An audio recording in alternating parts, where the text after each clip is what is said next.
Hi friends, welcome to my YouTube channel. आज इस video के माध्यम से हम एक most important topic electronic configuration के बारे में डिस्कस करेंगे। इलेक्ट्रॉनिक कॉन्फ़िगरेशन जो होता है वो बहुत ही इम्पॉर्टेंट टॉपिक है। इलेक्ट्रॉनिक कॉन्फ़िगरेशन से हम किसी तत्व का वर्ग, आवर्त या उसकी आक्सीकरण संख्या या बैलेंसी के बारे में हमें पता चलता है उसके इलेक्ट्रॉनिक कॉन्फ़िगरेशन से। तो आइए इलेक्ट्रॉनिक विन्यास करके देखते हैं। जैसे हम कोई तत्व ले लेते हैं तो उस तत्व के परमाणु में क्या क्या स्थित होता है पहले समझते हैं। जैसे हम कोई किसी तत्व का परमाणु ले लिए तो परमाणु में क्या स्थित होता है। परमाणु के नाभिक क्या होता है, धनावेशित होता है। परमाणु का नाभिक क्या होता है, धनावेशित होता है। नाभिक के अंदर, नाभिक में मतलब किसी परमाणु में क्या क्या पाया जाता है, इलेक्ट्रॉन, प्रोटॉन और न्यूट्रॉन पाया जाता है। लेकिन जो नाभिक होता है, नाभिक के अंदर प्रोटॉन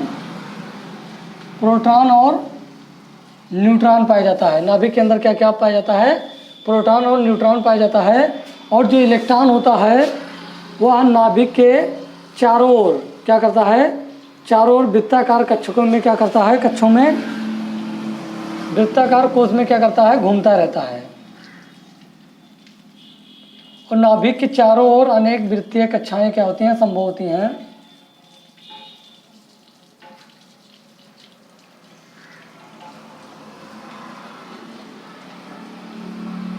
ये क्या है, ऊर्जा स्तर है। इसको क्या कहते हैं हम, ऊर्जा स्तर कहते हैं। ऊर्जा स्तर, ऊर्जा स्तर या कोश कहते हैं, सेल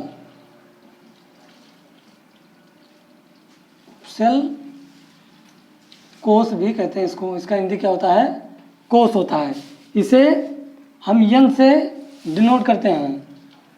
तो यहाँ पर पहले सेल के लिए, पहले कोश के लिए के मान लेते हैं, दूसरे के लिए एल, तीसरे के लिए यम और चौथे के लिए यन मान लेते हैं। तो यन बराबर क्या हो जाएगा, के, एल, यम और यन। ये क्या है, ऊर्जा का बढ़ने का क्रम है। इधर जैसे जैसे जाएंगे ऊर्जा क्या होता जाएगा, बढ़ता जाएगा। तो ये क्या है, ये सेल हैं, कोश हैं। और इन्हीं कोशों से मिलकर क्या बनता है, उपकोश बनता है। इन्हीं कोश से मिलकर क्या बनता है, उपकोश बनता है, सब सेल।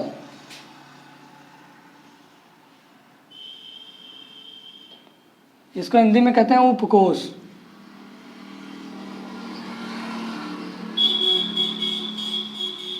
उपकोश को यल से डिनोट करते हैं।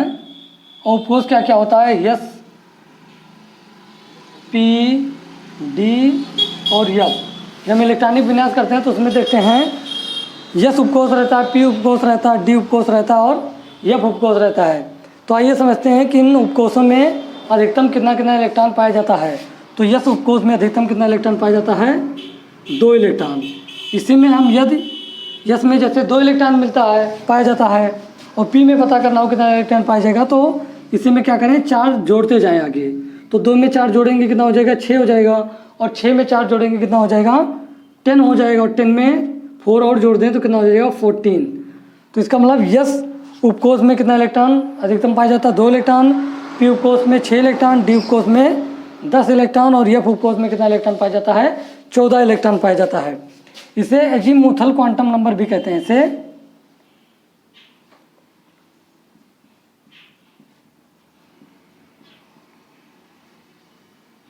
Azimuthal quantum number, azimuthal quantum number भी कहते हैं।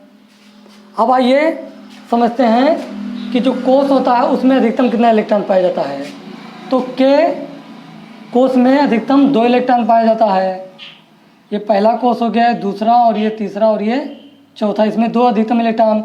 और यल में कितना इलेक्ट्रॉन पाया जाता है, 8 इलेक्ट्रॉन। और यम में 18 इलेक्ट्रॉन और यन में अधिकतम 32 इलेक्ट्रॉन पाए जाते हैं। अब आइए समझते हैं के कोश में कितने उपकोश होते हैं। तो के कोश में कितने उपकोश होंगे, एक उपकोश होगा, 1s। और यल सेल में कितने सबसेल पाए जाएंगे, 2 सबसेल, 2s और 2p पाया जाएगा। ऐसे तीसरे सेल में, तीसरे कोष में कितना उपकोष पाया जाएगा, 3 उपकोष पाएगा, 3s 3p और 3d उपकोष। ये कोष है और ये क्या है, उपकोषों की संख्या है। और चौथे कोष में कितना उपकोष पाया जाएगा, 4 उपकोष पाया जाएगा। 4s 4p 4d 4s 4p 4d और 4f उपकोष पाया जाएगा। और मैंने अभी आपको बताया है यस उपकोष में अधिकतम कितने इलेक्ट्रॉन होते हैं, 2, p में 6, d में 10 और f में कितने इलेक्ट्रॉन होते हैं, 14 इलेक्ट्रॉन होते हैं। तो यहाँ पर इलेक्ट्रॉन को रख देते हैं, यस में 2 इलेक्ट्रॉन,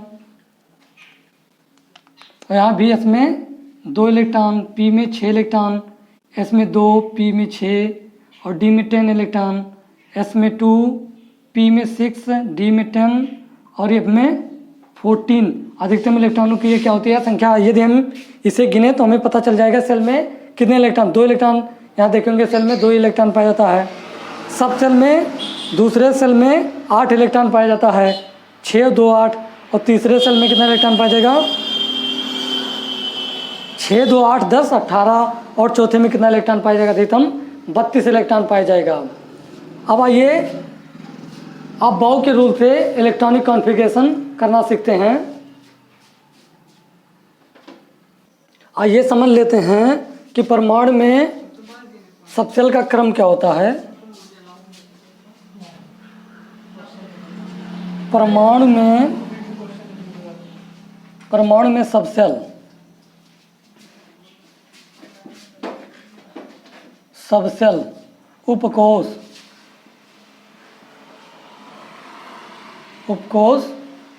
का क्रम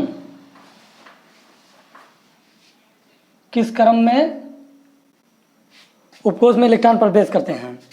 तो उपकोष का क्रम क्या होगा, 1s, उसके बाद 2s 2p, उसके बाद क्या होगा 3s 3p 3d होगा।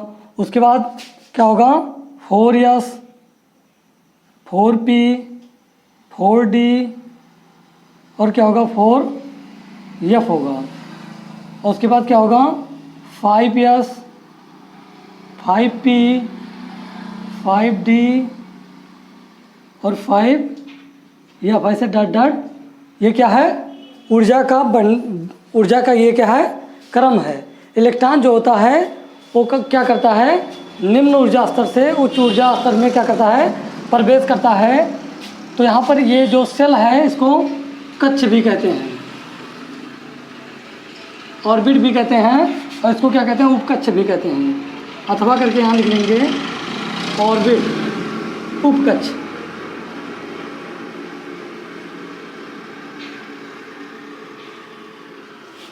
अब आइए समझते हैं कि एस उपकोष और पी उपकोष, डी उपकोष और एफ उपकोष में ऑर्बिटल की कितनी संख्या होती है। तो पहले इसको मिटा देते हैं। आइए समझते हैं कि उपकोषों में कितने ऑर्बिटल होते हैं। एस उपकोष में कितने ऑर्बिटल होते हैं, पी उपकोष में कितने ऑर्बिटल होते हैं और एफ उपकोष में कितने ऑर्बिटल होते हैं। तो एस उपकोष में 1 ऑर्बिटल होता है, पी उपकोष में 3 ऑर्बिटल होता है और डी उपकोष में 5 ऑर्बिटल होता है और एफ उपकोष में 7 ऑर्बिटल होता है। जो उसमें अधिकतम इलेक्ट्रॉनों की संख्या होती है, जैसे एस उपकोष में अधिकतम इलेक्ट्रॉनों की संख्या कितनी होती है, 2 होती है, तो उसका आधा ऑर्बिटल बनेगा। जैसे 2 होता है तो उसका आधा 1 ऑर्बिटल बनेगा। और पी उपकोष में अधिकतम इलेक्ट्रॉनों की संख्या 6 होती है, तो उसका आधा कितना होगा, 3 होगा। तो पी उपकोष में ऑर्बिटलों की संख्या कितनी होगी, 3 होगी। डी में से 10 इलेक्ट्रॉन आता है तो उसका आधा ऑर्बिटल की संख्या कितनी होगी, उसमें 5 बनेगा। और एफ उपकोष में कितना 14 अधिकतम इलेक्ट्रॉन आता है तो उसका आधा कितना होगा, 7 होगा। तो इसका मतलब एफ उपकोष में 7 ऑर्बिटल बनेगा, जैसे आपको हम एग्जाम्पल में बता रहे हैं। उपकोष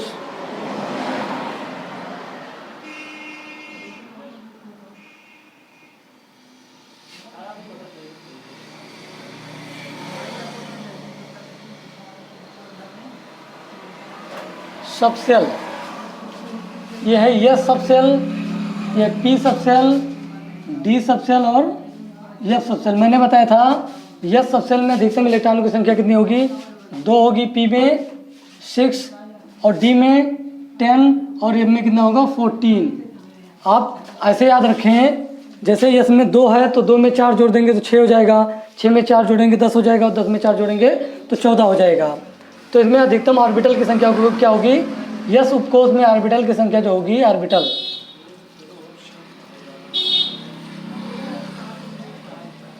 की संख्या 1 होगी और पी में 6 इलेक्ट्रॉन है तो उसका आधा कितना होगा, 3 होगा। इसका मतलब इसमें ऑर्बिटल की संख्या कितनी होगी, 3 होगी और डी में 5 होंगे। कितना ऑर्बिटल हो गए, 1 2 3 4 5, 5 ऑर्बिटल होंगे और ये में कितने ऑर्बिटल होंगे, 7 ऑर्बिटल होंगे। 1 2 3 4 5 6 और एक साथ 1 2 3 4 5 6 और 7 मैंने बताया ये अपने कितने ऑर्बिटल होंगे, 7 ऑर्बिटल होंगे। और ये कब स्टेबल होगा कब स्टेबल नहीं होगा, तो मैं आपको बता दे रहा हूँ। यदि उसमें इलेक्ट्रॉन पहले ये हुंड के रूल से इसमें इलेक्ट्रॉन भरता है, इसमें पहले इलेक्ट्रॉन क्लॉकवाइज भरता है, ऐसे भरेगा और जब क्लॉकवाइज भर जाएगा उसके बाद ही एंटी क्लॉकवाइज भरना स्टार्ट होगा। हुंड साहब ने बताया कि पहले क्लॉकवाइज इलेक्ट्रॉन भर जाएगा उसके बाद ही एंटी क्लॉकवाइज इलेक्ट्रॉन भरना स्टार्ट होगा। तो जैसे मैंने एक क्लॉकवाइज भरा और दूसरा कैसे भरेगा, एंटी क्लॉकवाइज भरेगा। इसमें या तो ऑर्बिटल पूरा भरा रहेगा तब स्टेबल होगा और या तो हाफ फिल रहेगा तो उस स्थिति में स्टेबल होगा। जैसे मैंने इसको भर दिया, ये क्लॉकवाइज, ये पूरा क्या हाफ फिल है, तो इसका मतलब ये क्या होगा, स्टेबल होगा। यदि हमको इसको ऐसा कर दें तो स्टेबल नहीं होगा, ऐसा भी कर दें तो स्टेबल नहीं होगा। इसके लिए केवल 2 कंडीशन है, या तो फुल फिल या तो हाफ फिल, तभी क्या होगा, इलेक्ट्रॉन जो ऑर्बिटल होगा तभी स्टेबल होगा। अब आइए समझते हैं इलेक्ट्रॉनिक विन्यास करना। इलेक्ट्रॉनिक विन्यास 2 रूल से किया जाता है, एक अबाउ प्रिंसिपल से किया जाता है, एक बोरबरी के नियम के अनुसार किया जाता है। तो पहले अबाउ के रूल से और बोरबरी के रूल से साथ साथ करते हैं। अबाउ का जो रूल है उन्होंने बताया इलेक्ट्रॉनिक विन्यास, जो इलेक्ट्रॉन होता है वह उपकोषों में क्या होता है, इलेक्ट्रॉन जो होता है उपकोषों में, कक्षक में इलेक्ट्रॉन निम्न ऊर्जा स्तर से किस ऊर्जा स्तर में प्रवेश करता है, उच्च ऊर्जा स्तर में। पहले अबाउ प्रिंसिपल, अबाउ प्रिंसिपल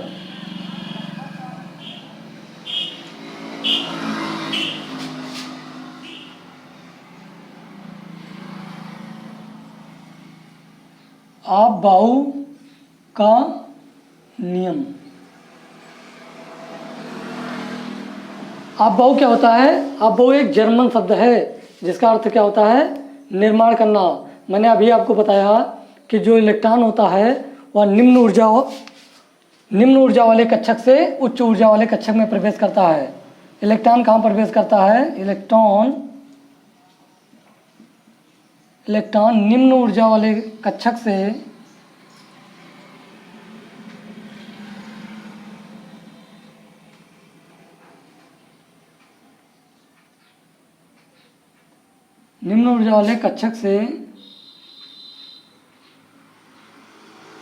उच्च ऊर्जा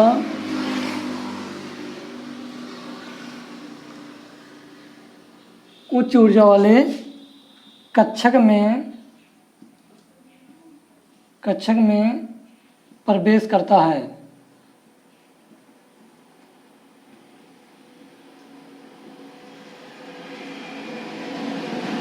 इलेक्ट्रॉन क्या होता है, निम्न ऊर्जा वाले स्तर से उच्च ऊर्जा वाले, निम्न ऊर्जा वाले कक्षक के स्तर से उच्च ऊर्जा वाले कक्षक में क्या करता है, इलेक्ट्रॉन प्रवेश करता है। अब अबाउ ने एक ग्राफ बनाया था, आइए ग्राफ को बनाकर सीखते हैं इलेक्ट्रॉनिक विन्यास को। अब यहाँ ये आपको हम बताते हैं कि इलेक्ट्रॉन कैसे प्रवेश करेगा। इलेक्ट्रॉन यहाँ उपकोषों में हमेशा राइट साइड से इंटर करेगा, इधर से इंटर करेगा, कभी लेफ्ट से इंटर नहीं करेगा। तो यहाँ पहले यस में आएगा, 1s में, फिर उसके बाद 2s में, फिर उसके बाद 2p, 3s, उसके बाद 3p, 4s, 3d, 4f, 4p, 5s, 4d, 5p, 6s। मतलब क्या होगा, इलेक्ट्रॉन हमेशा राइट से ही उपकोषों में इंटर करेगा, लेफ्ट से कभी इलेक्ट्रॉन उपकोष में इंटर नहीं करेगा। ये क्या है, एनर्जी लेवल है। इलेक्ट्रॉन जो होता है वह निम्न ऊर्जा स्तर से किस ऊर्जा स्तर में जा रहा है, उच्च ऊर्जा स्तर में जा रहा है। अब आइए जैसे किसी तत्व का इलेक्ट्रॉनिक विन्यास करके हम समझते हैं। जैसे हमें इलेक्ट्रॉनिक विन्यास करना हो नाइट्रोजन तत्व का एटॉमिक नंबर परमाणु क्रमांक कितना होता है 7 होता है। यदि हमको इसका इलेक्ट्रॉनिक विन्यास करना है तो क्या करेंगे, यही पूरी काउंटिंग पहले लिखते जाएंगे। इसको मान लेते हैं पहला number, first, second, third, fourth, 5, 6, उसके बाद 7, 8, 9, उसके बाद 10, 11, 12, उसके बाद 13, 14, 15, 16, उसके बाद 17, 18, 19, उसके बाद 20। अब क्या करेंगे हम यहाँ पहले शुरू से स्टार्ट करेंगे, first number, second number, third number, fourth number, ऐसे आगे बढ़ते जाएंगे। तो सबसे पहले क्या है 1 यस, और यस में अधिकतम, यस उपकोष में अधिकतम कितना इलेक्ट्रॉन जाएगा 2 इलेक्ट्रॉन। तो क्या होगा 1s2, उसके बाद क्या है 2s, तो यहाँ क्या हो जाएगा 2s2। अब इसके बाद क्या होगा 1s2, 2s2, उसके बाद क्या होगा 2p, यहाँ पर 2p, p में अधिकतम 6 इलेक्ट्रॉन आता है, क्या आ जाएगा 2p6। और परमाणु क्रमांक मुझे किसका करना है, नाइट्रोजन का करना है। तो हमारे पास कितने इलेक्ट्रॉन हो गए 2, 2, 4 और 6, कितना हो गया 10 हो गया। और ज़रूरत कितने इलेक्ट्रॉन की है मुझे 7 इलेक्ट्रॉन की, तो 4 और यहाँ पर कितना हो जाएगा 3 हो जाएगा। तो यही क्या हो जाएगा नाइट्रोजन का इलेक्ट्रॉनिक कॉन्फ़िगरेशन हो जाएगा। जैसे और आगे किसी तत्व का करना हो, जैसे में सोडियम का करना हो, सोडियम का एटॉमिक नंबर होता है 11 होता है। तो यदि हम इसका इलेक्ट्रॉनिक कॉन्फ़िगरेशन करें तो कैसे करेंगे, पहले ऐसे लिखते हैं 1s2, 2s2, 1s2 मैंने लिखा, उसके बाद 2s2, फिर 2p6, 2p6। अब कितने इलेक्ट्रॉन की जरूरत है 11 इलेक्ट्रॉन की। अभी कितना हुआ मेरे पास 2, 2, 4, 6, 10 ही हुआ। और यहाँ पर हम 2p6 किए हैं, उसके बाद किसका नंबर है 3s2 होगा, 3s2 होगा।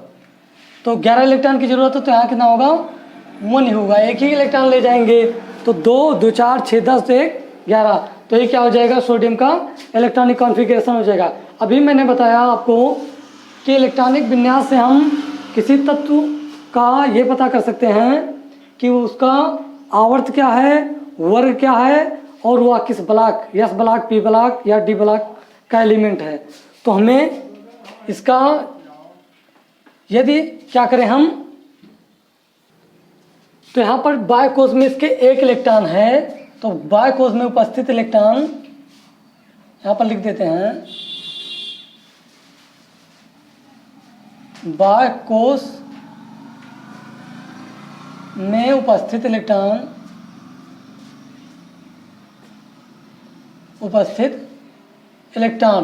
बाह्य कोश में उपस्थित इलेक्ट्रॉन क्या बताता है, किसी तत्व का वर्ग बताता है।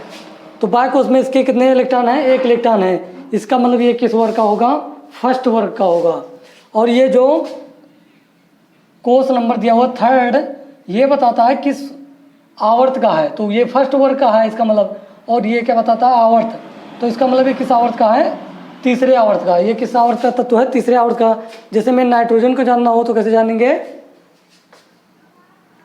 यहाँ पर क्या है नाइट्रोजन के बाह्य कोश में कितना इलेक्ट्रॉन है 5 इलेक्ट्रॉन, और 5 में यदि हम कितना जोड़ दें 10 जोड़ दें तो कितना आएगा 15। तो इसका मतलब ये किस वर्ग का है 15वां वर्ग का है, पी ब्लॉक के। और ये यहाँ पर अंतिम कोश किस कोश में गया है, पी ब्लॉक में गया है, पी उपकोश में गया है अंतिम इलेक्ट्रॉन। तो इसका मतलब यह किस ब्लॉक का तत्व होगा, पी ब्लॉक का एलिमेंट होगा। और इसके यदि हम पी ब्लॉक का कोई एलिमेंट हो और उसके बाह्य कोश का मतलब उसका पता करना हो कि वर्ग कौन सा होगा, तो हम क्या करेंगे उसमें 10 को ऐड कर देंगे, तो उससे हमें क्या पता चल जाएगा, वर्ग पता चल जाएगा। जैसे मुझे पोटेशियम का इलेक्ट्रॉनिक कॉन्फ़िगरेशन करना हो तो कैसे करेंगे हम, तो पोटेशियम का इलेक्ट्रॉनिक विन्यास, इसका एटॉमिक नंबर कितना होगा 19 होगा। तो इसका इलेक्ट्रॉनिक विन्यास कैसे करेंगे 1s2, 2s2, 2p6, 2p6 उसके बाद 3s2, 3s2 के बाद 3p6 होगा। तो कितने इलेक्ट्रॉन की ज़रूरत है? 19 इलेक्ट्रॉन। तो 2 2 4 6 10, दोबारा 6 18, इसका मतलब 3p तक हम ले गए। 3p के बाद क्या है? 4s। और इसमें 2 इलेक्ट्रॉन जाता है तो 2 भरते हैं। 19 इलेक्ट्रॉन की ज़रूरत है तो 2 6 8 2 10, 10 2 12 6 18 2 20, इसका मतलब यहाँ 1 इलेक्ट्रॉन भरेंगे। तो इसके बायकोस में कितना इलेक्ट्रॉन है? 1 इलेक्ट्रॉन है। यहाँ क्या होगा? 4s2 होगा, सॉरी 4s2। बायकोस में 1 इलेक्ट्रॉन है, इसका मतलब ये किस वर्ग का होगा? फर्स्ट वर्ग का होगा। अब आइए कुछ यहाँ पर जो इलेक्ट्रॉनिक कॉन्फ़िगरेशन दिया गया है, कुछ तत्वों को छोड़कर बाकी ये जो इलेक्ट्रॉनिक कॉन्फ़िगरेशन, ये रूल है अबव का, सभी तत्वों पर लगेगा। कुछ ऐसे, कुछ इसमें कुछ ऐसे भी तत्व हैं जिन पर इनका रूल फॉलो नहीं करता। आपको बता दे रहे हैं, जैसे क्रोमियम, ये भी अबव रूल का क्या करता है? अपवाद है। क्रोमियम 24, कॉपर 29, ये भी क्या अपवाद है? पीडी, पैलेडियम 46, ये भी अपवाद है। एजी सिल्वर 47 और एयू 79। आज ऐसे बहुत से अपवाद हैं जो अबव रूल का क्या करते हैं? पालन नहीं करते हैं। तो आइए 1 2 हम आपको बता रहे हैं, बाकी आप लोग 2 बता दे रहे हैं, बाकी आप कमेंट में बताएंगे। तो यहाँ पर पहले क्रोमियम का बता दे रहे हैं। क्रोमियम का एटॉमिक नंबर 24 होता है। और इसका इलेक्ट्रॉनिक विन्यास कैसे करेंगे? 1s2 2s2 2p6, 2p क्या हुआ? 6 हुआ, उसके बाद 3s2। यही क्या करना हमें यही लिखते जाना है। कुछ तत्वों को छोड़कर यही पूरा उतारना है तो सही आएगा, कुछ तत्वों पर लागू नहीं होगा। जैसे मैं आपको बता चुका हूँ, 3s2 यहाँ हुआ, 3s2 के बाद क्या होगा? 3p5 होगा, 3p5 के बाद 4s2, उसके बाद क्या होगा? 3d10 होगा। और ज़रूरत हमें कितने इलेक्ट्रॉन की? 24। तो 2 2 4 6 10, दोबारा यहाँ पर 6 होगा, सॉरी 12 6 18 2 20 10 30। और ज़रूरत कितने इलेक्ट्रॉन की हमें? 24। तो ये हुआ 3d4। कॉपर का इलेक्ट्रॉनिक विन्यास, लेकिन मैंने क्या बताया? यह अबव रूल का पालन नहीं करता है। आइए समझते हैं क्यों अबव रूल का पालन नहीं करता है। यहाँ भी मैंने बताया आपको कि जो 4s उपकोष में कितना सबसेल होता है? कितना ऑर्बिटल होता है? 1 ऑर्बिटल होगा। और यहाँ पर 3d में कितना उपकोष ऑर्बिटल होता है? डी में 5 ऑर्बिटल होगा।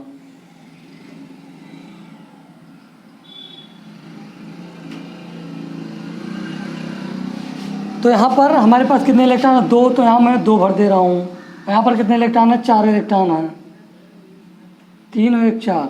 मैंने अभी आपको बताया, मैंने आपको क्या बताया कि ये जो ऑर्बिटल होता है या तो फुल फिल रहेगा, पूरा का पूरा भरा रहेगा तब ये स्टेबल होगा, और या तो हाफ फिल रहेगा तब स्टेबल होगा। तो यहाँ पर ये फुल फिल है ना, और ना हाफ फिल है, तो इसका मतलब ये स्टेबल नहीं है। तो इसको स्टेबल करने के लिए क्या करेंगे हम? यहाँ पर जो यस होता है, यस उपकोष, वो अपना 1 इलेक्ट्रॉन डी उपकोष को दे देता है, और इसके पास कितना बचता है? 1 इलेक्ट्रॉन बचता है। तो इसका मतलब ये भी आधा फुलफिल हो गया, और इसमें 1 इलेक्ट्रॉन ये डी वाला डी उपकोष पा जाएगा, तो इसके बाद D5 हो जाएगा, तो इसमें भी 5 इलेक्ट्रॉन आ जाएंगे। तो इसका मतलब ये भी स्टेबल हो जाएगा। तो ये अपना इलेक्ट्रॉन क्या करता है? उसको दे देता है। यहाँ पर क्या होगा? यस उपकोष इसको अपना 1 इलेक्ट्रॉन देगा, तो यहाँ पर क्या हो जाएगा? 4s1 हो जाएगा, और ये 1 इलेक्ट्रॉन 3d उपकोष पा जाएगा, तो इसके बाद कितना हो जाएगा? 3d5 हो जाएगा। अब जब इसका हम ऑर्बिटल बनाएंगे तो क्या बनेगा? यस में 1 ऑर्बिटल बनता है, 1 इलेक्ट्रॉन है, इसका मतलब ये क्या है? स्टेबल है। और डी में 5 ऑर्बिटल बनते हैं,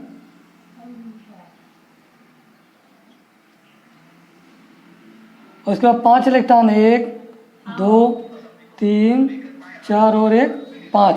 इसका मतलब अब ये क्या हो गया? स्टेबल हो गया। और यहाँ पर अभी क्या हो जाएगा? यहाँ पर 4s1 हो जाएगा, और यहाँ पर 3d5 हो जाएगा। तो ये क्या है? सही क्रम है। और यहाँ पर 4s2 3d जो 4 था वो अबव रूल का क्या करता था? पालन नहीं करता था। अब आइए क्रोमियम का इलेक्ट्रॉनिक विन्यास करते हैं। आइए कॉपर का इलेक्ट्रॉनिक विन्यास करके देखते हैं। इसको पहले मिटा देते हैं। तो कॉपर का जो एटॉमिक नंबर होता है, सी कॉपर का कितना होता है 29 होता है। तो इसका इलेक्ट्रॉनिक विन्यास करेंगे तो क्या हो जाएगा 1s2, यही पूरा लिखना है, 1s2, 2s2, 2p6, 3s2, 3p6, उसके बाद 4s2, और उसके बाद क्या होगा 3d10 होगा।